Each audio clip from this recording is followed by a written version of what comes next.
The drop ship sliced through the sulfur-yellow cloud of Threxen V, its hull trembling with turbulence as it descended into the war zone below. Inside, the atmosphere was thick with tension, though it had little to do with the battle awaiting them. The Galactic Alliance fire team sat in silence, eyes flicking occasionally to humans seated in the far corner. Captain Alara Voss, a sniper from Earth. She didn't speak. She didn't smile. She didn't even blink at their sideways glances. Her eyes were steady, slate gray, scanning her surroundings like she was already calculating trajectories, escape routes, and kill zones. The others weren't subtle about their contempt. A Zavar officer leaned over to his Dokari companion and whispered in that guttural, clicking dialect of theirs, deliberately just loud enough for Alara to hear. Should have sent a drone. Would be cheaper and probably smarter. A low chuckle followed from a Velnari tech. Slender, translucent skin, and proud beyond reason. Humans still rely on eyes and fingers. How quaint. Alara didn't react. Her rifle, an old Terran bolt-action modified with alien alloys and wrapped in dull gray cloth, rested against her leg like a sleeping predator. She reached down and adjusted the scope, not because it needed it, but because it gave her something to do with her hands. The metal was cool under her touch, familiar, reliable. The ship jerked as it landed, ramp lowering with a hiss of steam. A wave of sulphurous air flooded the cabin, thick with rotten static. The squad filed out, their boots clanging against a metallic ramp, exosuits hissing and adjusting. Alara stepped off last. Threxen V had been marked for strategic occupation, rich in minerals and energy nodes, but crawling with resistance from a native called Rothi, a nocturnal species of predatory tacticians. The fire team's mission was simple: recon the northern basin, establish a forward base, and eliminate any hostiles. As they advanced through the jagged terrain, Alara noticed the others immediately falling into bad habits. Too loud, too clustered, too reliant on sensor feeds and HUD overlays. She broke formation, moving silently up a rocky ridge to gain elevation. The Zavar commander, Captain Draz, noticed. "Hey, Primitive," he called through comms, voice dripping sarcasm. "You lost and just feeling nostalgic for caves?" "Covering your flank," she said flatly. A scoff crackled back, followed by silence. She adjusted her scope and watched the team descend into a narrow gulch below. Bad positioning, too many blind corners, no overwatch. It was almost a relief when the first shot came. A shriek split the air as one of the Dokari, massive and armored, took a plasma bolt to the chest and collapsed with a wet thud. Chaos erupted instantly. The squad scrambled, shouting orders, tripping over themselves in a panic. Another shot rang out, this one from above. A Kalrathi sniper perched in a tree-like outgrowth, hidden under native moss. Alara's rifle cracked once. The Kalrathi dropped. Who fired? Draz demanded, ducking behind a rock. Sniper support, Alara answered. You weren't authorized to engage. I saved your life. Silence again, this time not from arrogance, but embarrassment. She descended quietly, boots leaving barely a trace, and reached the squad as they dragged the wounded Dokari into cover. The Velnari tech stared at her, stunned. That was 1,000 meters. Through foliage. No lock-on. How? Gravity. Wind. Patience, she replied. Draz didn't thank her. He didn't even look at her. Instead, he barked orders to regroup and move north, choosing a wider path this time, one with more visibility. But Alara noticed the way his eyes occasionally darted to her rifle, the way his pace adjusted to match hers. They camped that night near a ruined alien outpost, long since overgrown and abandoned. The automated perimeter drones whirred softly, sweeping arcs of red light across the ground. Alara sat apart from the others, rifle in her lap, eyes scanning the dark horizon. You're quiet, said a voice. It was a Velnari, approaching cautiously, arms behind his back. Alara didn't look up. So are you? He hesitated, then sat down a few meters away, as if proximity might grant him some secret knowledge. You're not like the others we've met. Human soldiers, we don't send the loud ones on recon, she said. He laughed softly. Fair. Still, your gear's outdated. Your tech primitive. But you made that shot. That was not luck. No. A pause stretched between them. Then in a quieter tone, he asked, "What's it like on Earth?" Really? Ilara finally turned to him. Her face softened for a moment, memory flickering behind her eyes. "Hard," she said. "We don't grow up in academies. We don't get pampered by AI and war simulations.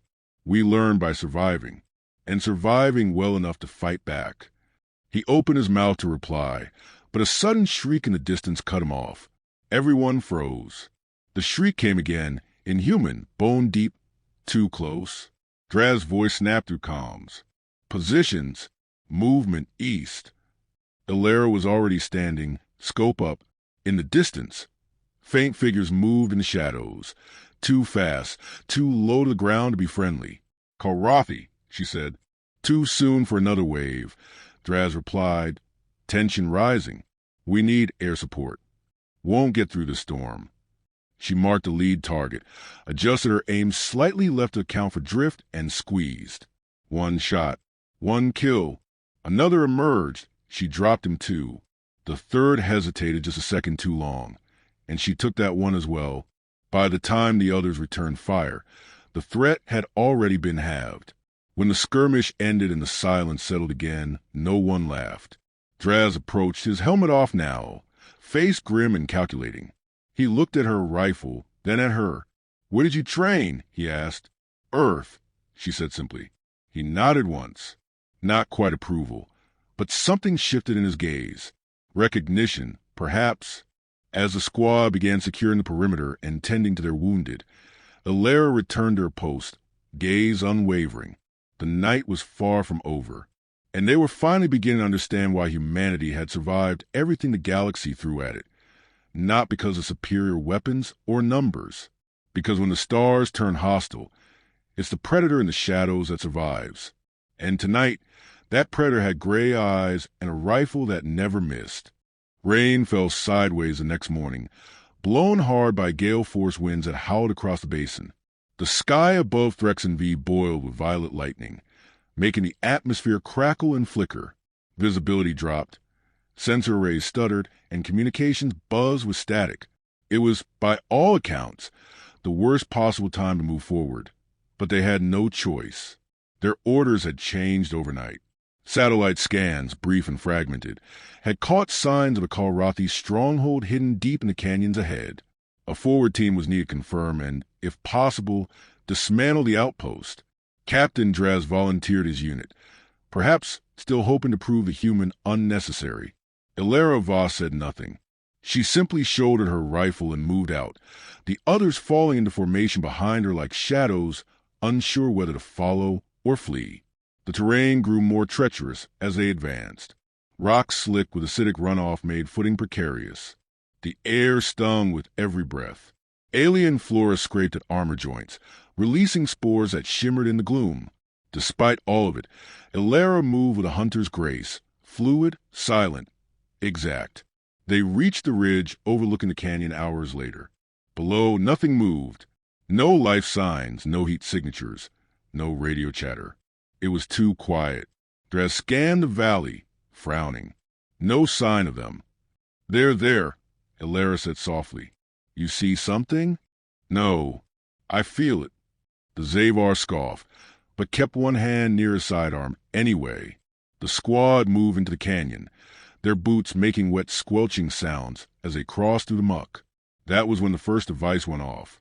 A concussive charge, buried under the slime, detonated with a deep whump, throwing the Velnari tech several meters into the air. He hit the ground with a crunch, armor cracked, blood spraying through his translucent skin. "Ambush!" someone shouted. Then the Kilrathi came. They moved like smoke, cloaked in shifting light, blending into stone and shadow. Plasma fire rained down from above as the squad scrambled, firing wildly, trying to get bearings in a maze that wasn't theirs. Draz shouted orders, "Try and form a defensive ring." Another soldier screamed as a Kilrathi knife slid between his shoulder plates. Panic was taking over.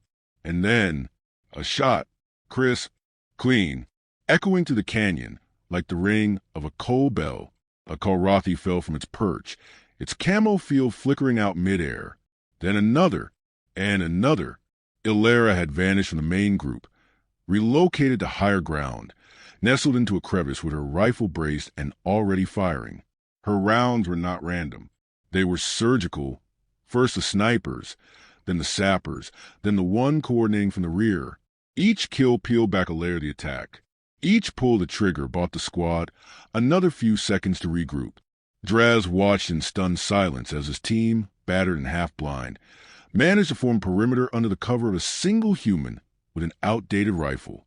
Her voice crackled into his ear through comms, calm and precise. Left ridge, 2 cloaked, marked with infrared residue. I'll take the rear, you handle the front. He obeyed without question. By the time the last Kalrathi dropped, the canyon floor was scorched silent and soaked in blood. The air buzzed with ozone and fear. They regrouped behind a rock formation. The surviving Velnari was panting, armor scorched and leaking green fluid. Draz leaned against a boulder, staring at Illyra as she descended from her perch, her face still unreadable. He said nothing, just nodded once. 5 minutes, she said. They'll send another wave. We need high ground and crossfire arcs. Draz finally found his voice. That's command-level strategy. I've seen more battles than you've seen years, she replied. The squad moved with new urgency. No one questioned her now. No one smirked. She split the unit into 2 fire teams, placing the Lokari heavy gunner behind a collapsed transport hull, stationing the surviving Velnari atop a shattered column to feed Overwatch intel. She took the flank herself, hidden again, unseen but everywhere. The Kalrathi returned, just as predicted. But this time they didn't meet a scattered group of arrogant aliens. They met a sniper's war. Illyra's tactics were ruthless. She predicted movement before it happened, laid crossfire paths that turned ambushes into kill zones, and coordinated fire with subtle hand signals and curt commands. Draz watched in real time as her plans unfolded with terrifying precision. They held the line for hours. After the final wave withdrew, battered, broken, and limping, there was a stillness, a silence deeper than before. Draz approached her as she cleaned her rifle. "You're not standard infantry," he said. It wasn't a question. "No." He hesitated, then asked the thing that had been building in his mind since the first shot. "How did you know where they come from? How they'd move?" Her answer was quiet. "They think like predators. But humans? We were prey for most of our history. We learned how to hide, how to strike, how to win." Draz considered that, then nodded again, this time slower, more solemn. "You should lead." She didn't reply, but her eyes lifted to the horizon, toward the jagged cliffs where the last of the Kalrathi had fled. Her voice, when it came, was steady and low. "We're not done yet." And in that moment, they all understood something they hadn't before. She wasn't just a sniper. She was the war they never saw coming. The canyon was theirs now, but it didn't feel like a victory. The dead were stacked in silence behind a shattered boulder, and the wind still carried the acrid tang of plasma and charred alien blood. No cheers rose, no flags were planted. Just quiet movement and cautious glances toward the ridgeline, where danger still lingered like a predator waiting for dusk. Draz stood over a makeshift map display, etched into the dirt with a heated blade. Illyra crouched beside him, marking potential entry points to the stronghold they'd been ordered to find. It was real now, confirmed by the recovered datapad from a fallen Kalrathi tactician. Coordinates, heat maps, resource caches. Proof. "They're nesting in the cliff wall here," she said, tapping a spot with her glove finger. "Subterranean. Multiple access tunnels. If we breach from the north, we lose sight lines. South gives us range, but no cover." Draz rubbed the back of his neck, nodding. "What about a diversion?" "They're too disciplined. You split us again, we get picked off. What do you suggest?" She looked up at him, expression unreadable. "I go in first. Solo, draw them out. You circle wide with the others and hit them when they move." He stared at her, jaw clenched. "You'd be bait." "I'm a sniper," she said, rising. "It's what we do. We wait. We invite the enemy to expose themselves. Then we take everything away from them." The silence between them stretched, heavy and final. Then, reluctantly, he nodded. Illyra moved before the sun did.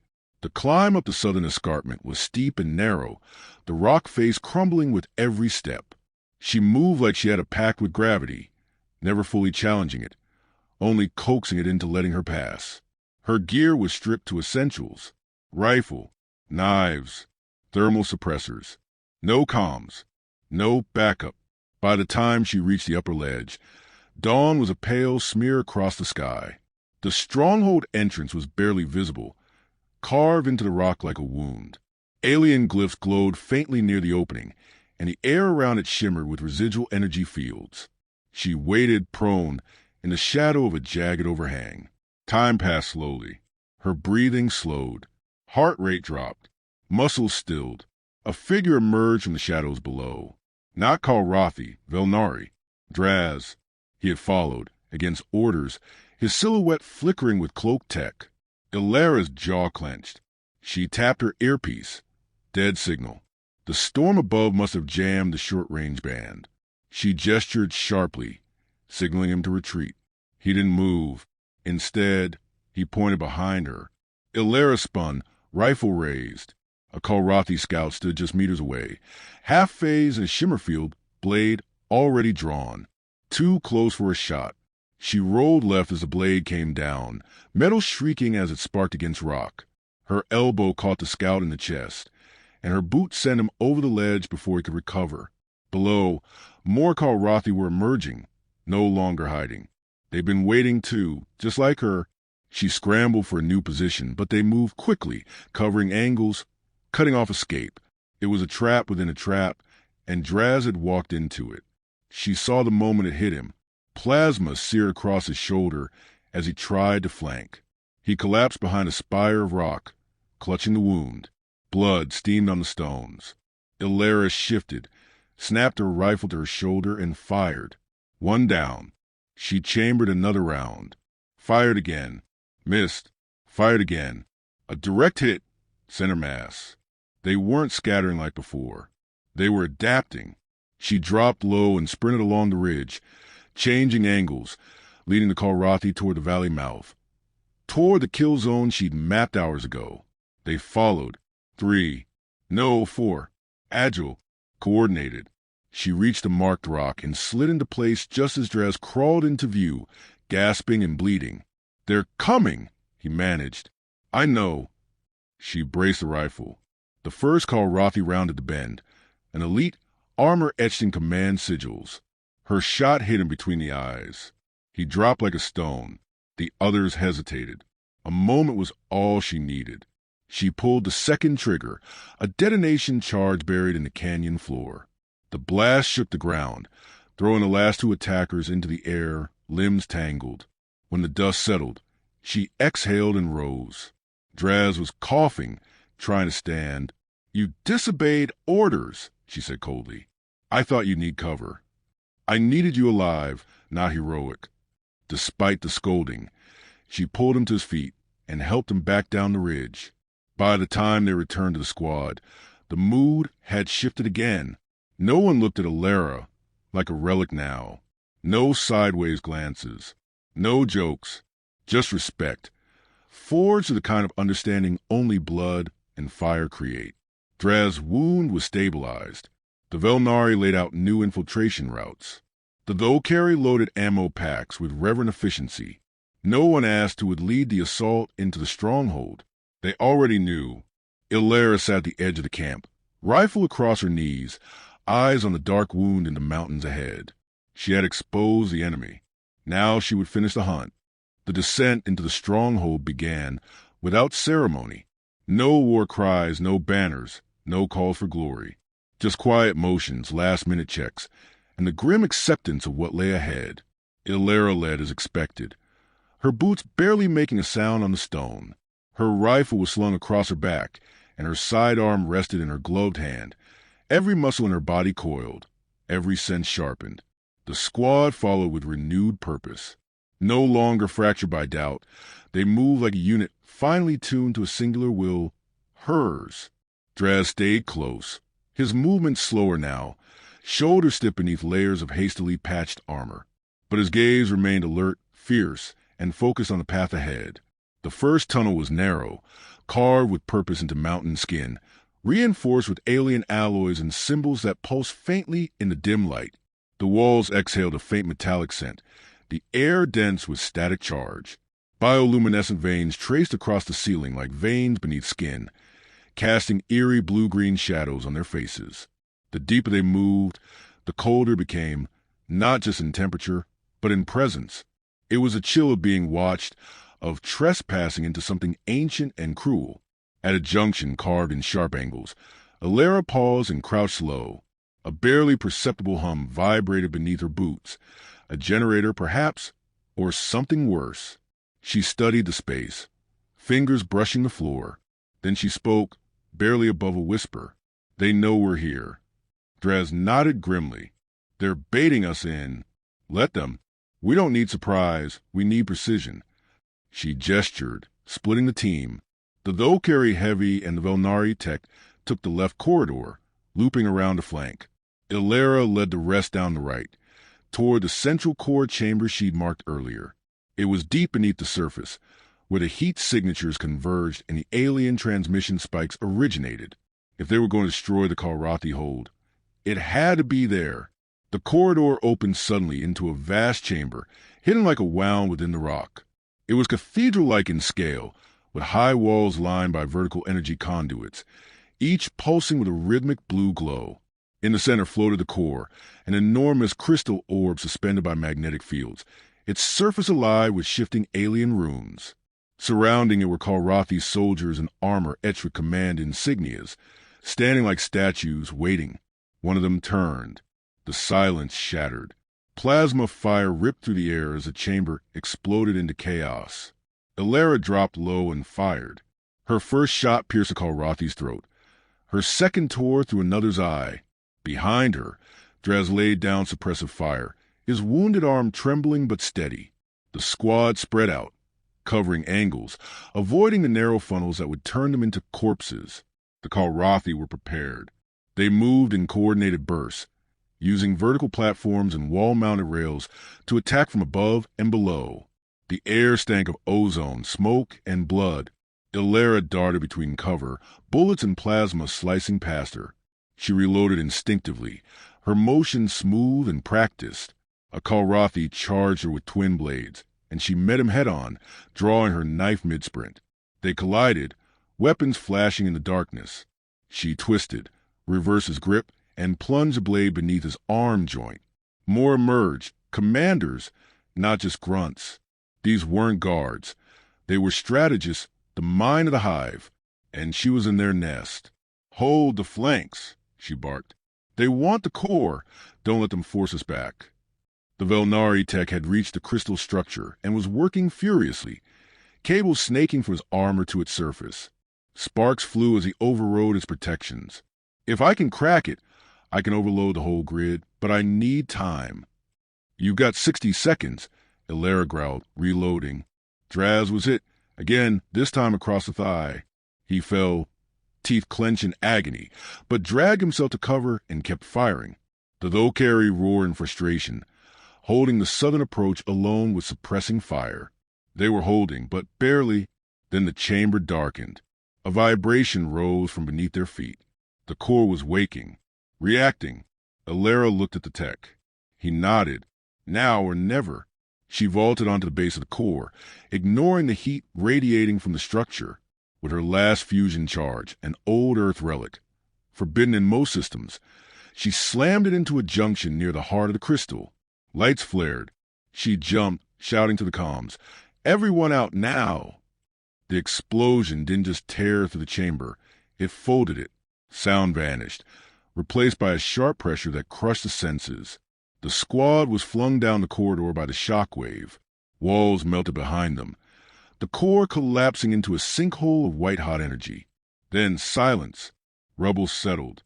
Smoke thinned. Alara emerged from the chaos like a specter, her armor scorched, a gash across her temple bleeding freely. Her rifle was gone, her sidearm empty. She helped Draz to his feet, her expression unreadable. Outside, The storm had broken. The sky above Threxen V was streaked with gray and gold, the aftermath of fury replaced by strange calm. The squad stumbled into the light like survivors of a forgotten war. They didn't speak at first. There was no need. Draz broke the silence, voice ragged. The stronghold's gone. Ilera nodded, eyes still fixed on the smoking mountain behind them. It won't rise again. You should know, he said, pausing. They won't forget this. She looked at him then, something ancient behind her gaze. I didn't come from memory. I came because they laughed, and because they believed we'd never fight like them. You didn't fight like them, he said. You hunted them. The others gathered around. There was no commander issuing medals, no banner raised, but every one of them stood straighter in her presence. Even the though Carrie, once disdainful, inclined his head, a gesture of warrior respect. In the end, Ilera didn't smile. She didn't celebrate. She simply walked to the ridge and looked out across the valley, scarred and beautiful. The galaxy would hear the stories soon enough, of the human sniper the Kalrathi mocked, and how she hunted them down, one by one, until the only thing they remembered of Earth was the silence before her shot.